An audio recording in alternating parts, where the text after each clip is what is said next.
It's that flow, no, she my flow. Yeah, it's that Pecking order. How John Gould dined out on the birds of Australia.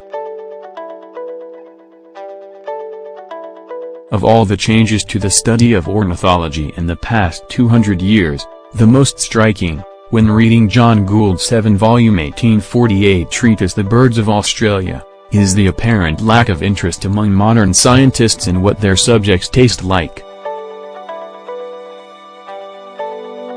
Gould left no such questions unanswered.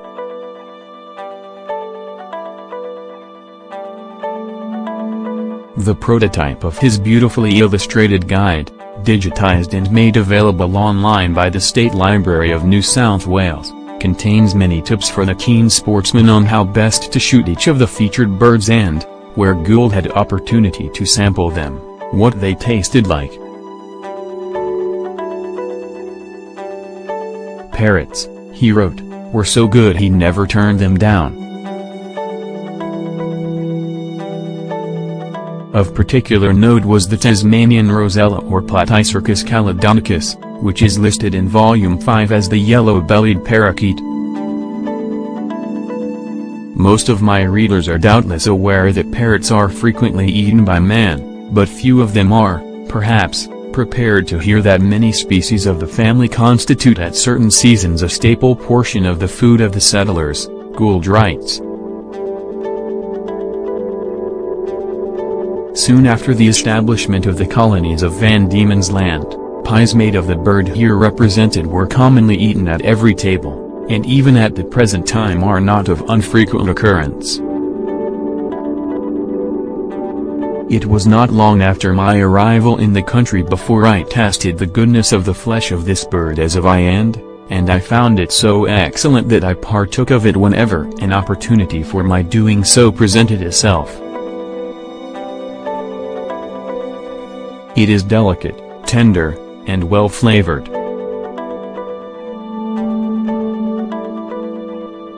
That flavor can probably be attributed to the parrot being a fat, fairly inactive herbivore, attributes that apply to most related species, Gould says, although when it comes to eating, I consider the present bird to be in this respect preeminent.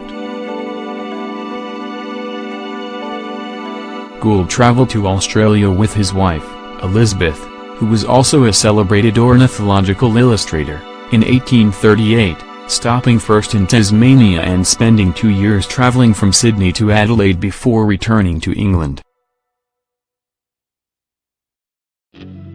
He collected, dissected, stuffed and painted countless specimens and had still more shipped to him from colonists who had already forced themselves upon the land. Elizabeth, who died upon the couple's return to England in 1841, illustrated 84 of the plates in the volume now digitized, which was the original used by artists to copy the drawings for each individual volume in the first print run of 250. Gould named one of the birds sent to him the Gildian finch, Erythrura gildii, in memory of his wife. I feel assured that in dedicating this bird to the memory of Mrs. Gould, I shall have the full sanction of all who were personally acquainted with her, as well as those who only knew her by her delicate works as an artist, Gould wrote. He also dedicated the book to her.